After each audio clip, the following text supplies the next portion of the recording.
and players smiling. But Michael Jordan is not only the best basketball player, but he's the most exciting basketball player to ever play. Tatum fires away, pumps it in, 51 for Jason Tatum. The Big Three NBA podcast is powered by PrizePicks and the Gametime app. Hello, everyone. Welcome to another episode of the Big Three NBA podcast. Sherrod Blakely, Gary Washburn, I'm Kwani, Lunis.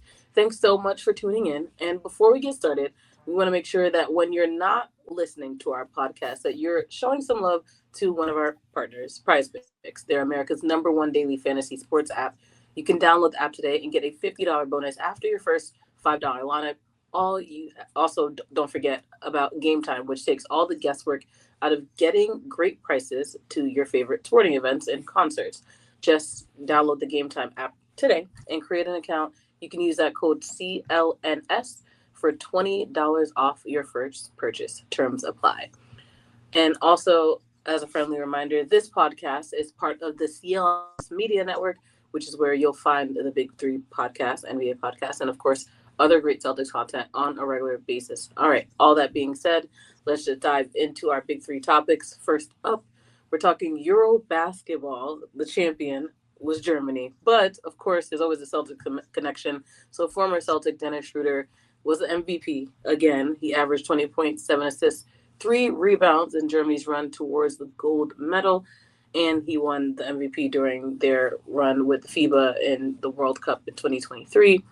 But we know that he's going to play with Sacramento this upcoming season. So all of that being said, seeing the work that he does, not only here in the U.S., but abroad, what do you two think about him when it comes to, we were talking about this last week, Hall of Famer status? Does he have the potential to be a future Hall of Famer?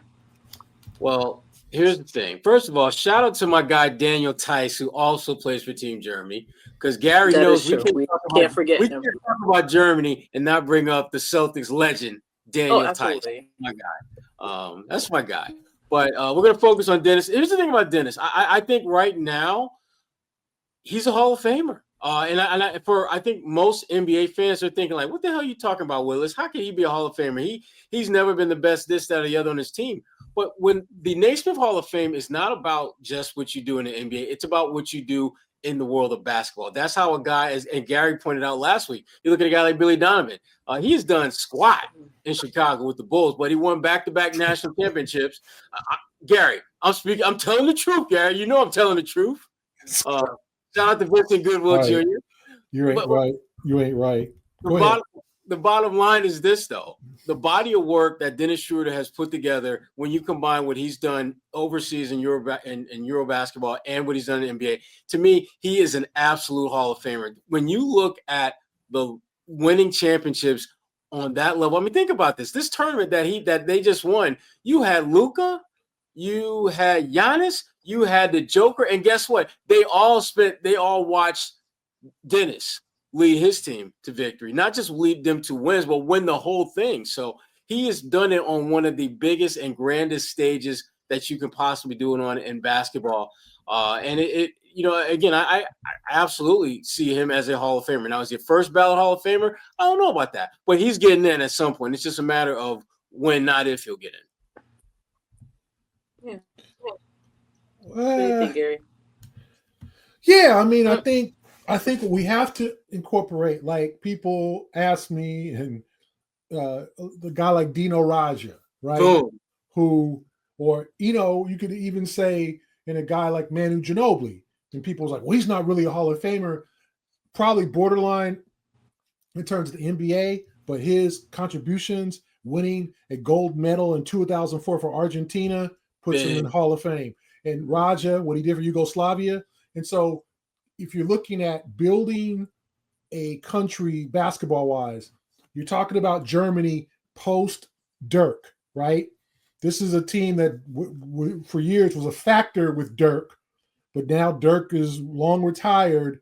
And so Schröder is probably the best, player, NBA kind of player on that team. Now you got the Wagners who are also on that team. So that's quite, that's arguable, but there we all know. It's just like our friend from Australia, Patty Mills.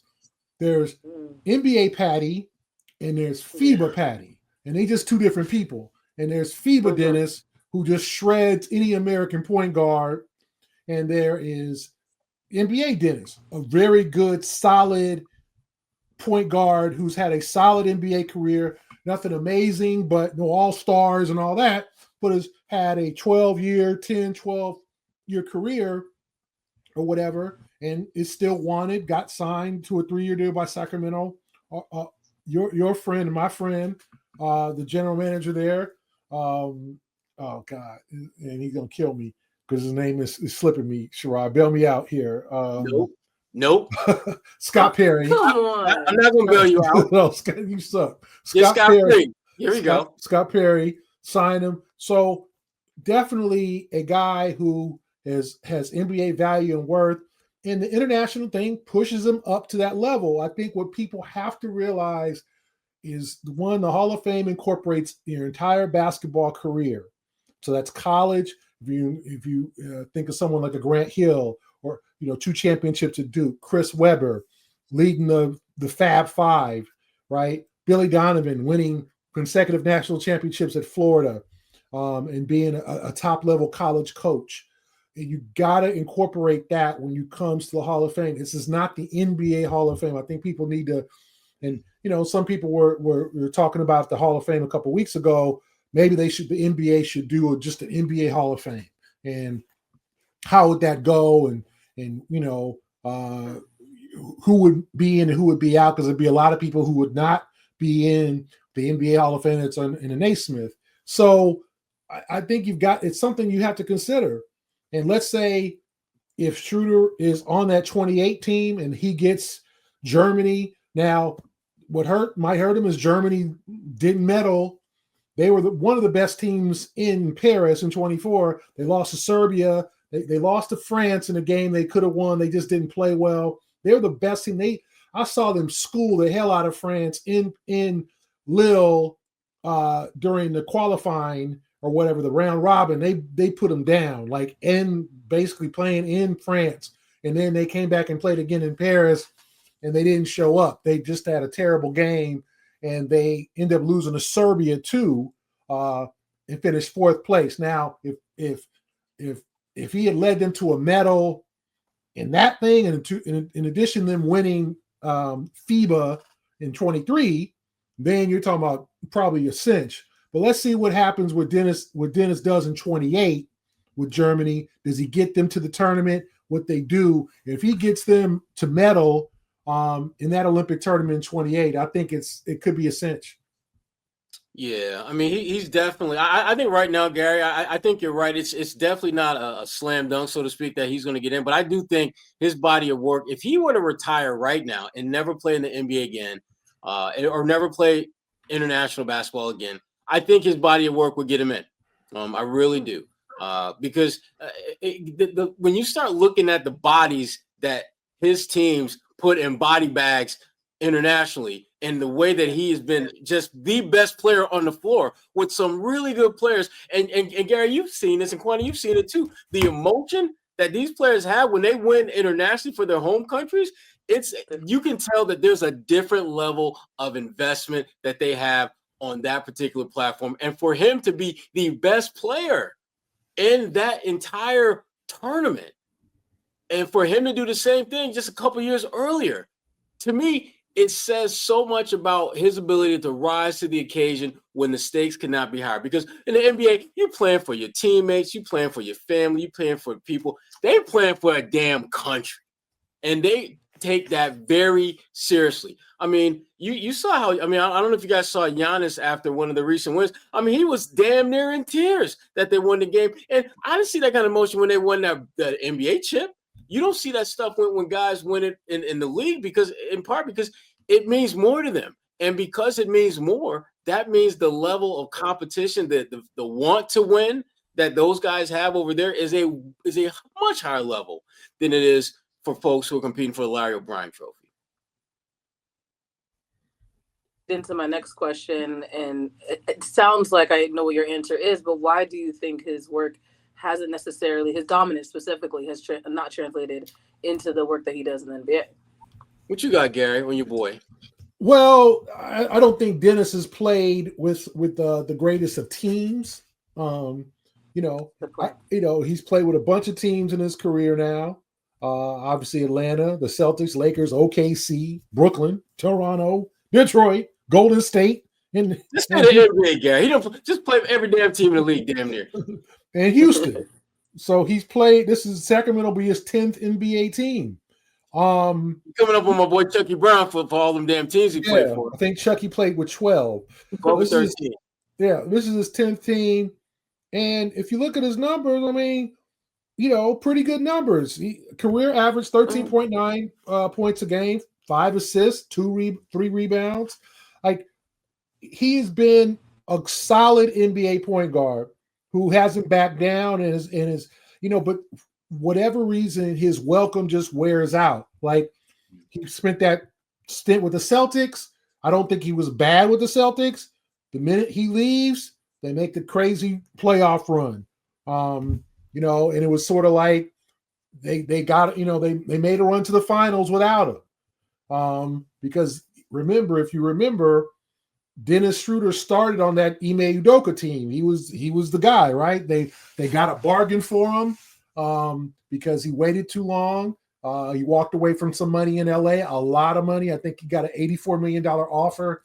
He walked away and ended up signing for 6 for the Celtics. And, this is a guy who is just, for whatever reason, the welcomes just wear out. And he's a good player, but for whatever reason, whether it's personality, not a good locker room guy, it just does not work out. And he seems to do his best. It didn't work. Remember, like, he went to Brooklyn. He's there for about a year. Then he goes to Golden State, and the Warriors thought, okay, we got a good player. We got the point guard we need. 25 games in Golden State. The Warriors are like, nah, you ain't it. Trade him, trade him to Detroit. Like, and he finished the season with the Pistons. Now he's in Sacramento. So let's see. It's just, it can't be everybody just against Dennis. There's got to be something about Dennis that just doesn't resonate. And I just think that's kind of been the issue with his NBA, but he still gets contracts. He's still making money. He's like the Anthony Tolliver. Remember Anthony Tolliver? Like, Anthony just kept playing. And people was like, damn, he's still in the league. He's still signing contracts. Like, yep, Anthony played. And that's Dennis. And he got, I think, a 3-year, $45 million deal from SAC. So let's see how it works in SAC. But to me, it's just something just doesn't resonate with him on the NBA level. And it just kind of showed with the Celtics, where I don't think he was a bad Celtic. I don't think he's a bad guy or whatever. But the minute he left, they took off and they went to the finals. And everybody was like, yeah, it was kind of, that wasn't a coincidence. So we have to see how this goes in Sacramento and root for our guy, Scott Perry, to make sure that maybe it works out right.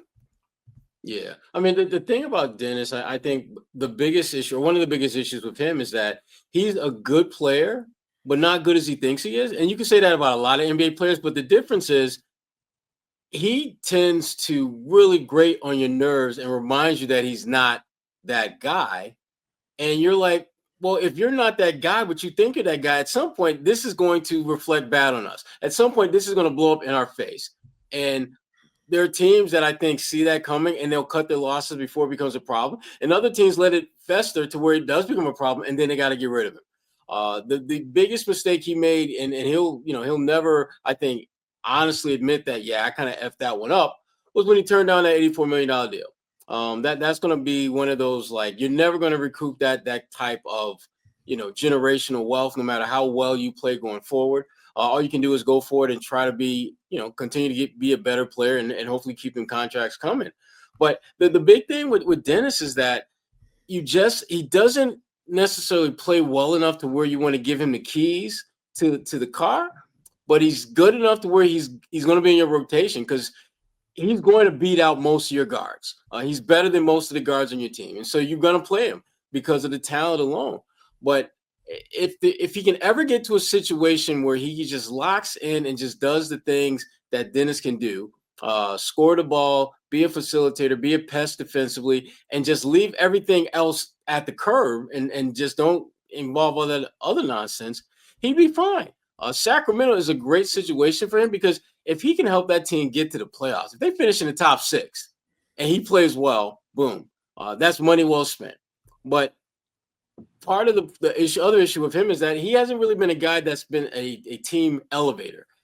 Teams pretty much play at the level they're supposed to, whether he plays well or not. And as Gary pointed out, Boston is one of the teams that significantly got better when he left. And I wouldn't say that they got better because of the talent that he brought in, because it was a 4-player trade, and one of the people, I think the main piece they got back was my guy Daniel Tice, who was, Daniel played a little bit here, a little bit there, but by no means was his actual in-game impact anything close to what Dennis was bringing. And yet the Celtics seem to be a better team without him. And I think for him, he's going to have to go somewhere like the Sacramento and prove that he can help a team exceed the expectations, that he can be the elevator man that he has not shown himself to be up to this point. It remains to be seen if that's the case, but he's certainly in a situation in Sacramento where that possibility is very real. Because if we're talking about Sacramento as a playoff team, or God forbid, in like top 4 or 5, something like that, he's probably going to be a main factor in that, and certainly be in the running for some type of awards, whether it's most improved or something. But again, he's a guy that's going to get some opportunities to really validate himself that he is better than what a lot of people think. It's a great conversation. All right, just a reminder, quick check-in, our listeners, this podcast, the Big 3 NBA podcast, we are part of the CLNS Media Network, which is where you can find our podcast on a regular basis, past, present, and even future, as well as a lot of other great Celtics content. So just make sure you're sticking along with CLNS for all of that. But let's talk about the current state of the Boston Celtics. Despite the roster shuffle, they're still one of the most expensive rosters in the league. Their payroll standing at more than $204 million right now for the upcoming season. Of course, we know that Brad Stevens is probably still working on trimming down that, second apron status right now. But when I imagine we would anticipate those trims, but who do you think is most likely to be dealt at this point in the season? Well, before the season starts, knowing that it has to be done. I don't think it's a good idea, but I do think that they're kind of they have to deliberate over what to do with Anthony Simons. I mean, he's got the nice sizable contract where you can significantly, trim away some of that payroll by releasing him, or not releasing, but trading him and getting some type of assets in return. You don't necessarily want players per se, but you're going to more than likely wind up getting them. And you want players with expiring contracts, because you don't want to move him and then have a contract that you've got to, kind of lug around for a year or two beyond that. So to me, he's the one that makes the most sense if you're strictly trying to cut money. But I like the team that they're putting together, as far as a team that your payroll is shrunk a bit. It's going to shrink even more next year, and you're going to have your best player back. And you got this kind of wild card guy in Simons, who, if he can be a slightly better defender and continue to show the ability to score at the level that he is, that's going to be a great addition. And it puts the Celtics in I think a great position going into next offseason. Do you look at ways to bring him back? Do you look to move a Derek White, or do you look to keep him and Derek, as well as Jalen and Tatum in the fold? And what does that look like if that's your big 4? Is it more of a big 2 plus 2? But those are, I think the Celtics owe it to themselves to see what this kid can do in this system, because we've seen this time and time again where guys come to Boston where they're traded and they're considered to have clear and undeniable flaws in their games. And next thing you know, they don't have those flaws anymore. They flourish as Celtics. I think about guys like Evan Turner, who, to me, everything was perfect for Evan. I mean, he came to Boston at the right time with the right contract, and his contract was up at the right time where everyone was flush with money. And Evan, to his credit, was able to cash in on that. There should be more teams with a little bit more flexibility next summer, which for Simons is a good thing. That gives him more opportunities to cash in going forward. But if I'm the Celtics, I'd want to keep this team for the most part intact and see what you can do with it. But if they feel that they need to do something payroll wise, Simons is a guy that you move on from. Yeah, I think they should keep Simons. I don't think you just don't dump 26, 27-year-old dudes who average 20 points a game. It's one thing to dump Porzingis because he's often injured and he made $30 million, or Drew Holiday who's 35 going on 36. That's a one thing. But 27 years old in the final year of his deal. Now, will you try to do something in value at the trade deadline? I just think they need to see what they have in him. And I think a good indication this week was when the Celtics released some photos from the early season, like the workouts where obviously it's not structured. Guys are allowed to go to the gym and work out, and there's Simons on the floor working out. So it's not like they told him stay. I think he lives in Orlando, stay at home, wait for a trade. That dude's in Boston. And I think that's a good sign. A couple of weeks before training camp, working out with the guys, I think that's a good sign. And it seemed like Brad said that they are going to be, this is the team that they're going to field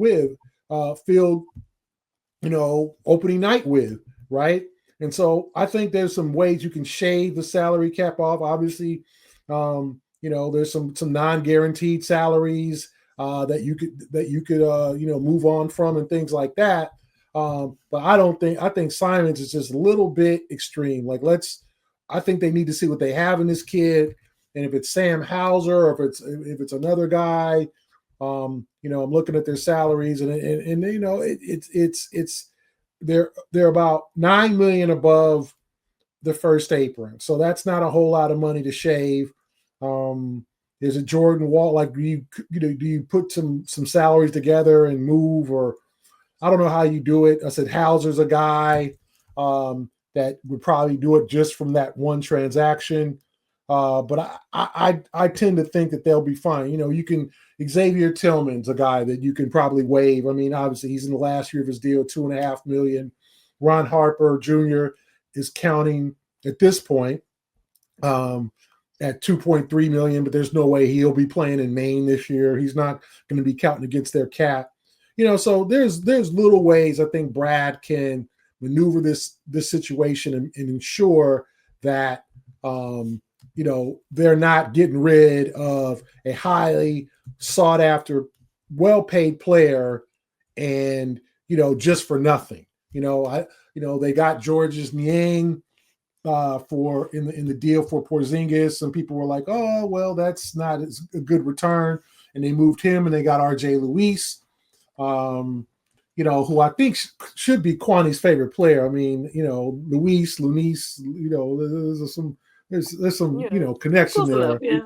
Gary, what you saying? I'm just saying, like, top of his fandom. Yeah, she should do interviews with him.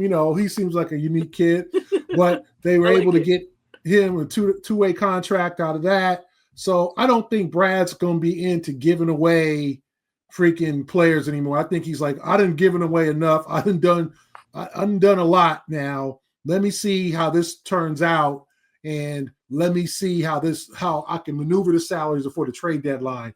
I think he'll be patient with this. I don't think he's going to move someone during training camp unless there's a deal he just can't pass up. Yeah, good points, Gary. Good points.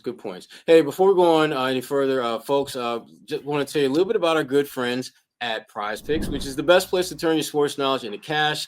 With millions of members, PrizePicks has made daily fantasy sports accessible to all. You just pick more or less on at least two players for a shot to win up to 2,000 times your cash. Run your game all season long with PrizePicks. Again, it is the best place to win cash while watching sports. Join millions of users and sign up today. You can mix and match your player projections from different sports like women's basketball, soccer, esports, you name it. They got you covered. They also invented the flex play, which means you can still cash out if your lineup isn't perfect. Again, you can double your money, even if one of your picks doesn't pan out. So how do you get involved? It is super simple. You just download the app today and use the code CLNS to get $50 instantly after you play your first $5 lineup. Download the app today. Use the code CLNS to get $50 instantly after you play your first $5 lineup. PrizePicks, run your game. And while we're talking about running game, we're also going to give a shout out to one of our other good friends out there, the good folks at Gametime. Gametime has that's the place to go. It gives you an advantage when it comes to getting great tickets to sporting events and other events at a super, super, super duper price. It's the hack for unlocking amazing tickets and experiences in just a few taps. And it's super easy to use. The Gametime guarantee means you can trust you'll get 100% authentic tickets on time and at the best price. I know later on this fall, I will be heading down to New Jersey, Kwani's home hood, to watch the Oregon Ducks play. Yes, exactly. Watch the Oregon Ducks play at Rutgers, a game I'm looking forward to. As the Ducks try to do the thing. As most of y'all probably know, I come from a family of Oregon Ducks fans. Literally everyone in the clan in my household is an Oregon Ducks fan. And that's the team we root for, with the team that we support. And this is the closest we're going to get to otherwise going to Oregon to see them. So we're going to be making the trek down to Rutgers for that game. And making that experience even better was that the prices that we got for our tickets are super impressive. And for me, since I got to buy the damn tickets, I kind of care about that stuff. So Gametime has certainly made it easy and affordable to make that trip. And if you want to get in on the tickets, it's really, they take the guesswork out of buying college football tickets. And the easiest way to do it is download the Gametime app, create an account, and use the code CLNS for $20 off your first purchase. Terms apply. Again, create an account and redeem the code CLNS for $20 off your first purchase. Terms apply. Swipe, tap, ticket, go. Download the Gametime app today. All right, before we go, one thing I love about the NBA is the constant rumor mill. And this one, of course, being linked to the Boston Celtics. Mr. Triple-Double, there was an article in Fox Sports that said there are 3 teams where Russell Westbrook would make a good fit. The Boston Celtics, the Pacers, and the Bucks being those 3 teams. So all of that being said, what do you two think about the possibility of him being here in Boston? Come on, Gary. Talk about your boy, your West Coast homie. Would he fit in here? I mean, I would Didn't say. Didn't you go to the same high school at one point? Didn't I what? Didn't y'all go to the same high school? No. Okay. Russell He's familiar like you, though. Russell went to Lusinger, which is near where I'm from. Okay. So he broke from your hood. Okay. Yeah. Lusinger. And it's not Lusinger. The Olympians, I think they're called. That's not where I went to high school, but it's actually, I was in LA 2 weeks ago and I drove past the school and was like, damn, that's where Russ went. Literally 2 weeks ago. So to me, Russ is, it's hard because you want to see him go out, try to win a championship. His energy is still infectious. He still got most of the athleticism he used to have. He can run the floor. He plays with his heart, with his hair on fire, all the good stuff. But he's going to demand minutes. Like, Russ is not going to be the guy. He's not going to be DeAndre Jordan. He's not going to be Udonis Haslem. He's not going to be an old guy who ages well and says, you know what? I'm just going to be a leader here. I'm going to be an old head. I'm going to be an OG. He's going to want to play. And if you're not trying to win a chip and you're trying to see other guys, I don't know the purpose of bringing Russ in unless you think Tatum can join us in April. Russ can help us get us some dubs. We need a legit point guard. And, because to me, I think Russ, even in Denver, it looked like it worked out well. Then he opted out. And then the Nuggets were like, all right, we'll just get Bruce Brown back. And deuces, Russ, like, you opted out. Like, why did you opt out? Because he thought he could get more money. Like, moves like that concern teams because it seemed like a good situation. He flowed well with Jokic. It worked out. Jokic and him had a very good chemistry. They liked him in Denver. Then he opts out. And it's just like, well, Russ, you're not making – your days of making 10, 15, 20 million are gone. You're going to have to be a vet minimum guy, right? You're going to have to be the $3.5 million guy that you are for your age and your NBA experience. because that's what those guys make. The minimum, that's what they make. They make $1 million more than the younger guys who make 2.3. He wouldn't make that, but he opted out. And Denver was like, okay, we're not going to like give you any more. We'll just move forward. And so now Russ is stuck. Some people are talking about Sacramento. How will that work? They just signed Dennis Schröder. So is Russ going to be backup point guard? Is that going to be satisfactory for him? Is he going to make a stink about it? That's the thing. Like, Russ doesn't hide his emotions. And Russ has never been in a situation where it's like, okay, Russ, we don't need you tonight. We need you every other night. Or no, Russ wants to hoop. And I just think that could be a problem in Boston. We remember them bringing in Tristan Thompson and some of these guys who are on the back end of their careers, and they'll be a good influence, and they ended up not being. And then there's guys like, they got Xavier Tillman, who's been, who didn't work out on the floor, but has been a guy, although he's still rather young, it's just been kind of a leader, or kind of a guy who has understood his situation. Will Russ understand the situation in Boston? I don't think so. Yeah, I mean, the biggest issue that I have with him coming, well, one of the biggest, I should say, is that this team this season is clear by the moves that Brad Stevens has made that the focus on this year is player development. Seeing which guys that when we decide to ratchet this roster up and try to win a championship and put together a roster that can win a championship, who from among this cohort is going to still be around? Who is going to show us when they get an opportunity to play significant minutes is going to be someone that we needed to really keep into the fold. You look at a guy like Luka Garza. If you look at his numbers, if you look at him for 36 minutes, they're really good. I mean, they're like damn borderline all-star good, if not definitive all-star good. But does that mean he's going to be a good fit going forward? Well, we'll have to find out, because he's going to get more minutes here than he's certainly got, up to this point in his NBA career. And so to me, Russ just doesn't really make sense for the kind of team that this Celtics team is looking to be.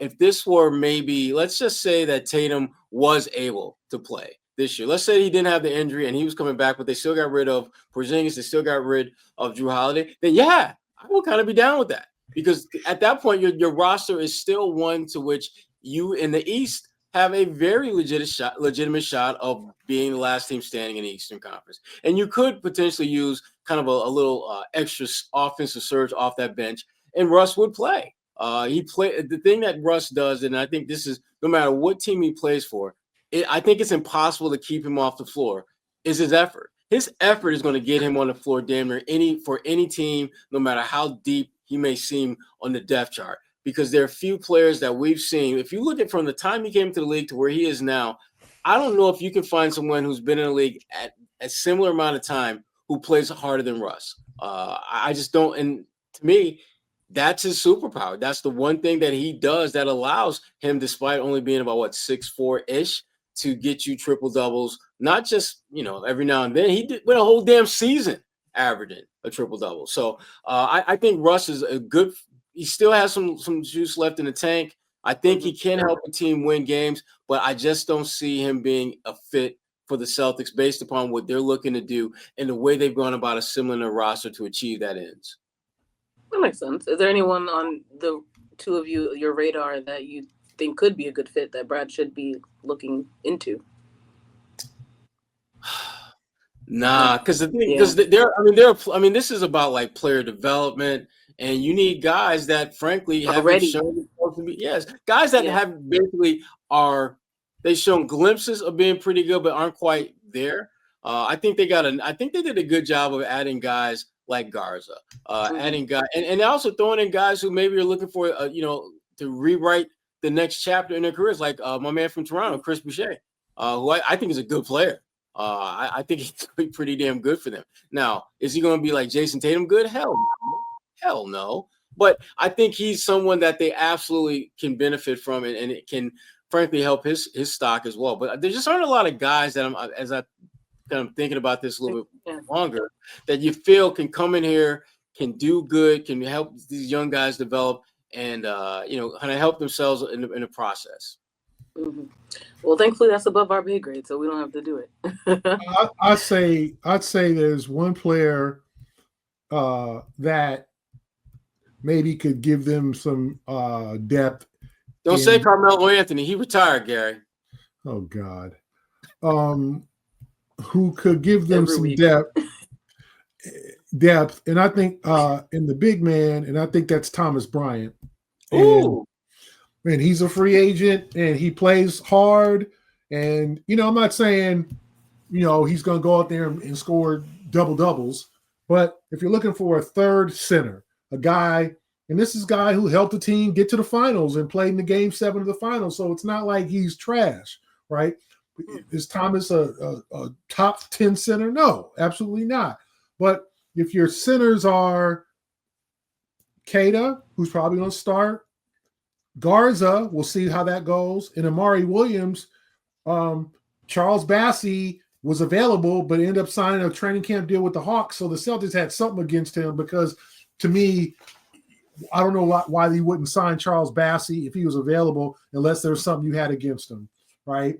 But Thomas Bryant's out there as a guy who seems like a good locker room guy.